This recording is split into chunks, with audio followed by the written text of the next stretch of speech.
존경하는 국민 여러분, 우원식 국회의장과 동료 의원 여러분, 김민석 국무총리와 국무위원 여러분, 국민의힘 당대표 장동혁입니다. 지난달 다보스 포럼에서 세계 경제 포럼이 발표한 2026 글로벌 리스크 리포트에는 세계가 벼랑 끝에 있다라는 제목이 붙어 있습니다.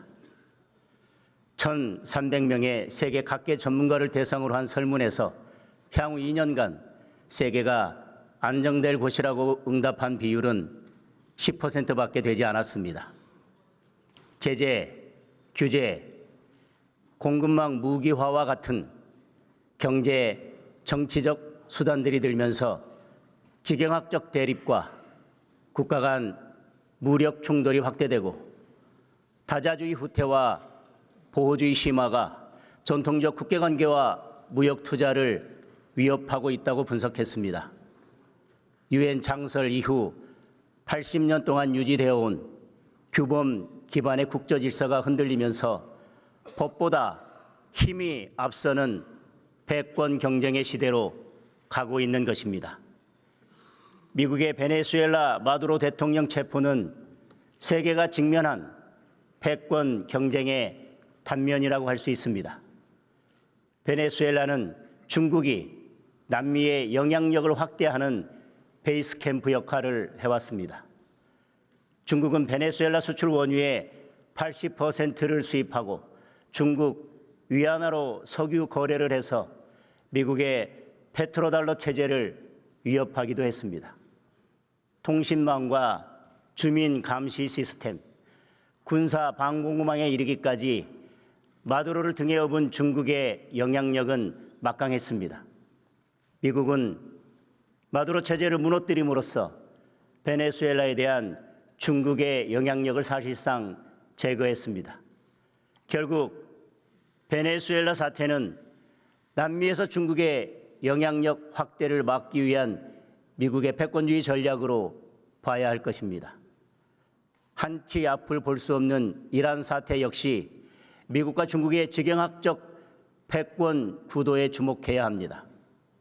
미국은 이란 정부의 강제 진압을 인권 탄압으로 규정하여 대규모 함대를 파견하고 하메네이 정권 제재에 나섰습니다. 이란 사태가 장기화되거나 레임 체인지로 이어질 경우 가장 직접적인 타격을 받는 나라는 중국이 될 것입니다. 현재 중국의 전체 원유 수입 가운데 이란산 원유가 10% 안팎을 차지하고 있습니다. 남미 거점 베네수엘라에 이어 중동 거점 이란까지 잃게 되면 중국은 저가로 원유를 조달해오던 핵심 국가들이 없어집니다. 원유 조달 비용 상승과 공급 불안으로 중국 경제가 어려움에 빠지고 중국과 유럽을 잇는 1대1로 사업까지 물거품이 될 수 있습니다. 미국이 실제로 어떤 의도를 가지고 있든 이란 사태의 향배가 미국과 중국 패권 경쟁에 큰 변수가 될 수밖에 없습니다. 그렇다면 지금 대한민국의 상황은 어떻습니까? 지난 1월 27일 트럼프 대통령은 한국에 대한 상호 관세를 25%로 되돌리겠다고 밝혔습니다. 국회의 비준 지연을 이유로 댔지만 그것이 전부가 아니라는 사실을 모두가 알고 있습니다. 미국 하원 공화당 법사위원회는 관세 인상 발표 직후 쿠팡과 같은 미국 기업을 부당하게 표적으로 삼으면 이런 일이 벌어진다라는 입장을 공식 계정에 올렸습니다. 미국 벤스 부통령은 김민석 총리에게 쿠팡 사태부터 따졌고 트럼프 2기 인수위에도 관여했던 조 론스데일 펠런티어 창업자는 이재명 대통령이 중국의 이익을 위해 한국 근로자들과 성장, 무역 관계를 희생할 것인지 결정해야 한다라고 주장했습니다.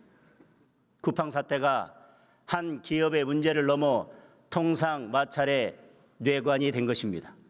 이는 미국과 중국의 패권 경쟁 tum바구니에서 대한민국의 선택을 묻는 상징적인 사건이라고 할 수 있습니다. 미국은 쿠팡에 대한 과도한 제재가 중국 시커머스의 한국 시장 잠식으로 이어질 것이라는 우려를 드러내고 있습니다.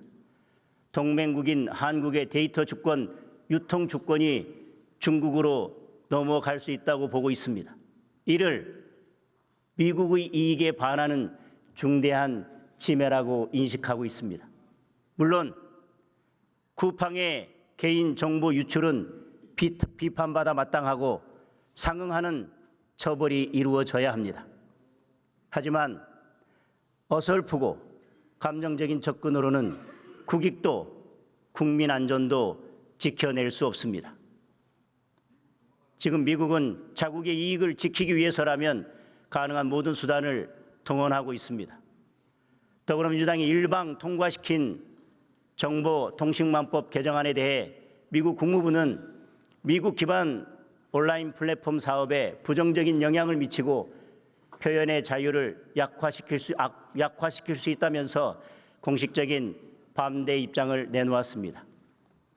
트럼프 대통령의 최측근 인사로 알려진 데이비드 sak스 백악관 AI 가상화폐 차르는 무역 제재, 비자 발급 거부 등 모든 수단으로 맞서야 한다는 강경한 주장까지 내놓았습니다.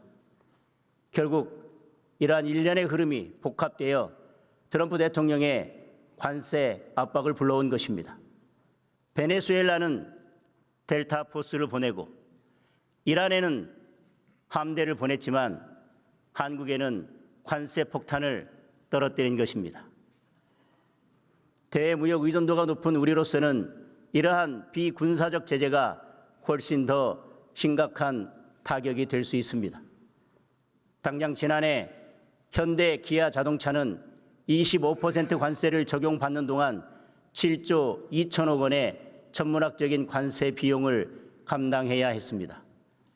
통상 협상을 제대로 매듭짓지 못하면 우리 경제는 치명상을 입게 될 것입니다. 미국의 자국 우선주의가 옳으냐 그르냐 그런 문제를 따질 상황이 아닙니다. 눈앞에 닥친 현실을 인정하고 서둘러 대책을 세워야 합니다.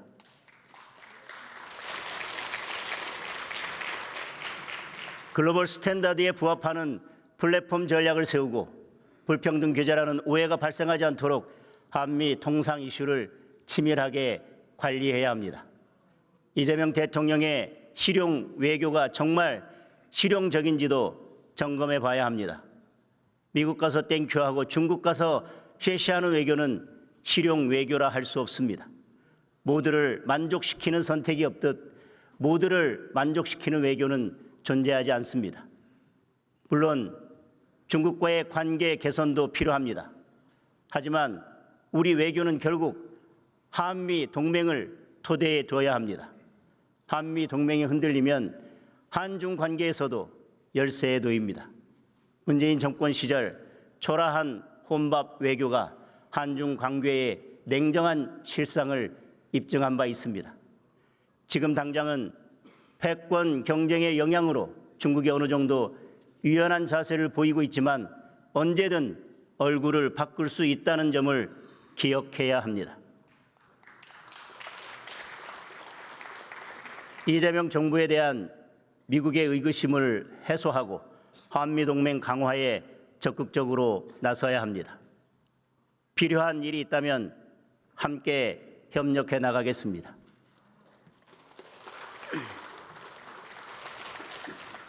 우크라이나 전쟁이 끝나면 미국이 주도하는 재건 사업이 시작될 것입니다. 대한민국의 참여를 확대하는 것이 한미 동맹 강화는 물론 우리 국익을 늘리는 길이 될 것입니다. 트럼프 정부가 공을 들이고 있는 알래스카와 그린란드 개발에도 대한민국이 참여할 길을 열어야 합니다. 국민의힘도 할 수 있는 역할을 찾을 것입니다. 패권 경쟁의 속도가 높아질수록 국방의 중요성은 커집니다. 하지만 이재명 정권은 국방을 강화하기는커녕 우리 군의 전투력을 약화시키고 국방 시스템을 스스로 무너뜨리고 있습니다. 1조 3천억 원에 달하는 국방비 미지급 사태가 벌어졌습니다. 장병들에게 총 대신 3단봉을 들라는 지시를 내렸습니다. 남북 대화에 장애가 된다면서 한미 연합 훈련을 축소하거나 중지하려 하고 있습니다. 단 한 번도 멈추지 않았던 대북 방송의 전원도 꺼버렸습니다. 더 나아가 이재명 대통령은 임기 내 전작권 환수를 주장하고 있습니다. 전작권 전환은 권한이 아니라 책임을 넘겨받는 것입니다. 이를 감당하려면 막대한 규모의 국방비 인상 등 현실적으로 여러 부담이 뒤따를 수밖에 없습니다. 국민 생명을 담보로 국방을 실험할 수는 없는 일입니다. 남북 관계에 대한 이재명 대통령의 왜곡된 시각부터 바로잡아야 합니다. 우리가 오랜 시간 북한에 대해 군사적 공격 행위를 해서 북한에서 엄청 불안했을 것이라는 대통령의 발언에 국민은 귀를 의심할 수밖에 없었습니다. 실언이라고 믿고 싶습니다. 실제로 대통령이 저런 인식을 갖고 있다면 그 자체로 우리 안보에 심각한 위협입니다. 이재명 대통령은 우리 영토와 국민을 보호할 책무를 지닌 대한민국 대통령입니다. 북한의 입장이 아니라 우리 국민의 입장에 서길 바랍니다. 국민의힘은 국민의 자유와 안전을 지키고 올바른 남북관계를 세우는 데 힘을 쏟을 것입니다. 이 정권이 외면하고 있는 북한 인권 문제, 국민의힘이 시민사회, 국제사회와 힘을 모아 챙기겠습니다. 장기적이고 합리적인 전작권 전환 스케줄을 우리 당 차원에서 준비하여 제시하겠습니다.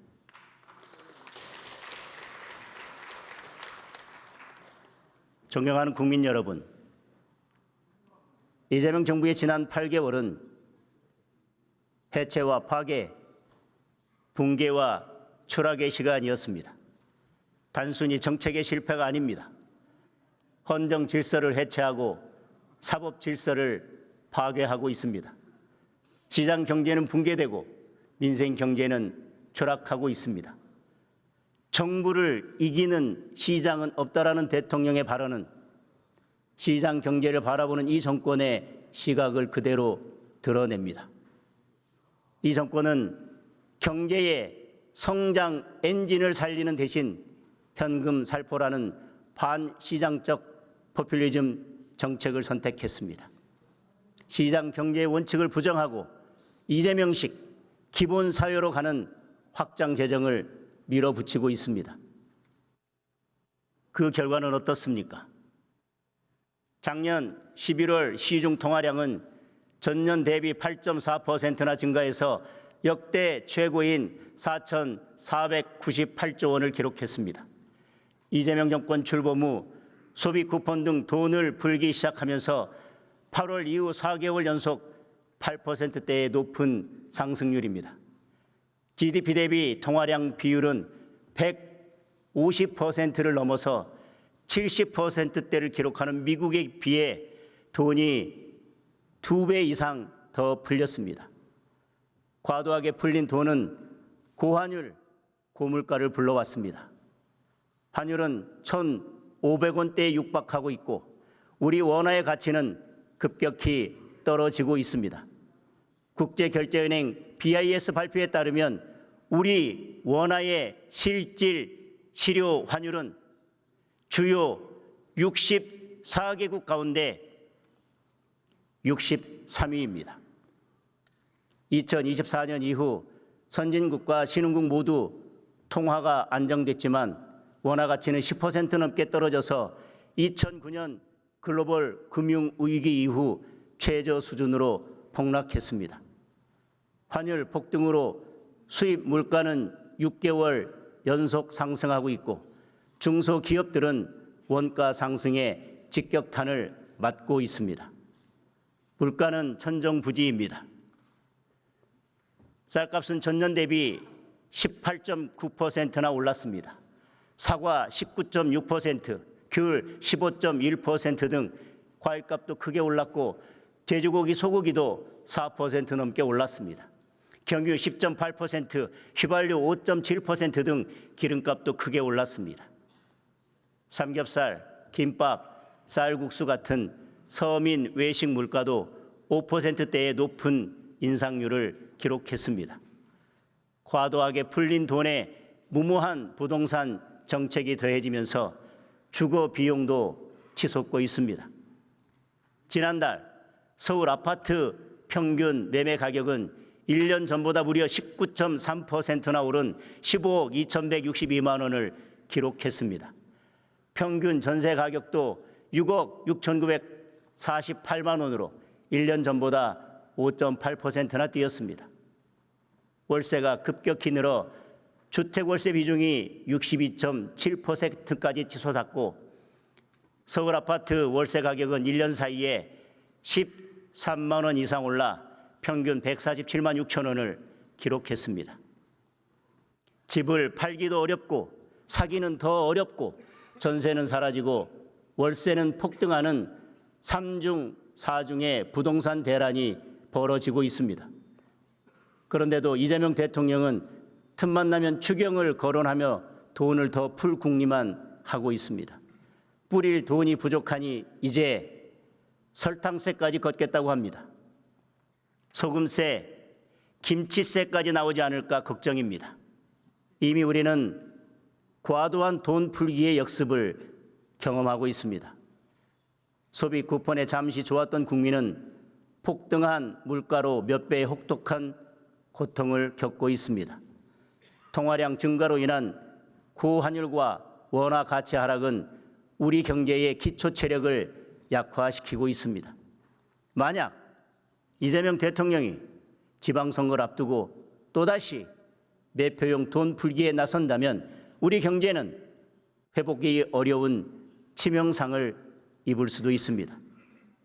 지금 정부가 해야 할 일은 현금 살포가 아니라 물가, 환율, 부동산 같은 기본부터 챙기고 서둘러 산업구조 혁신에 나서는 것입니다.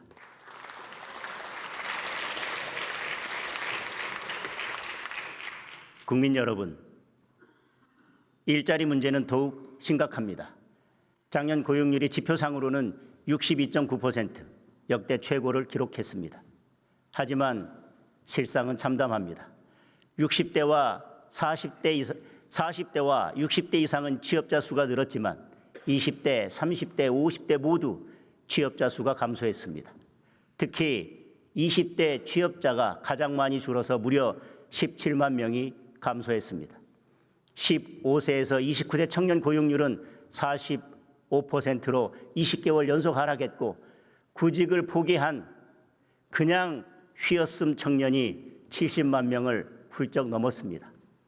청년층 일자리가 많은 제조업은 취업자 수가 7만 3천 명 줄었고 서민들이 많이 일하는 건설업은 12만 5천 명이나 감소했습니다. 노년층 취업이 대폭 늘어 착시 현상이 발생했을 뿐 실제로는 고용 절벽에 가깝습니다. 일자리는 기업이 만듭니다. 기업이 마음껏 뛰지 못하고 규제에 발목이 잡혀 있으니 일자리를 만들지 못하고 있는 것입니다. 그런데도 이재명 정권은 자본을 약탈자로 보는 경제관, 기업을 근로자의 적으로 보는 노사관에서 벗어나지 못하고 있습니다. 민주당이 밀어붙인 노란봉투법이 3월 10일 시행됩니다. 노조가 불법 파업을 해도 기업은 속수무책이 됩니다. 공장을 늘리거나 생산 라인을 변경하는 경영 전략도 노조가 마음만 먹으면 파업의 대상이 될 수 있습니다. 대기업은 수천 개에 달하는 협력업체 노조들과 1년 내내 단체 교섭을 해야 할 판입니다. 이미 민주노총 금속노조 소속 하청업체 100여 곳이 법도 시행되기 전에 원청업체의 단체 교섭을 요구하고 나섰습니다. 민주노총은 정부와 공공기관 산하 공무직과 용역 근로자 노조에 원청 직접 교섭 지침을 내린다고 합니다. 각 부처 장관들을 협상 테이블에 불러앉히겠다는 것입니다. 이런 마당에 어느 기업이 투자를 늘리고 일자리를 늘릴 수 있겠습니까? 한국에서 철수할 수 있다라는 주한 유럽 상공회의소의 입장문이 현실로 다가올 수도 있습니다. 이재명 정권은 강력한 자사주 소각을 담은 3차 상법 개정도 추진하고 있습니다. 소액주주 권익 보호는 당연히 필요하지만 자금 여력과 대응 수단이 부족한 중소, 중견 기업들은 경영 불안을 걱정할 수밖에 없습니다. 특수고용, 프리랜서 등 플랫폼 노동자를 보호하겠다면서 근로자 추정제를 담은 근로기준법 개정도 추진한다고 합니다. 인건비 부담이 가중되어 소비자 물가 인상으로 이어지고 신규 투자와 고용이 위축될 것이라는 우려가 나오고 있습니다. 기업의 손발을 묶으면 일자리는 당연히 줄어듭니다. 빈대 잡으려고 초가삼간 태울 수는 없습니다. 국민의힘은 노란봉투법 시행을 1년 유예하는 개정안을 당론으로 발의했습니다. 상법과 근로기준법도 변화하는 현실에 맞춰서 근로자를 보호하면서도 기업의 어려움을 줄이는 방향으로 대안을 마련하겠습니다.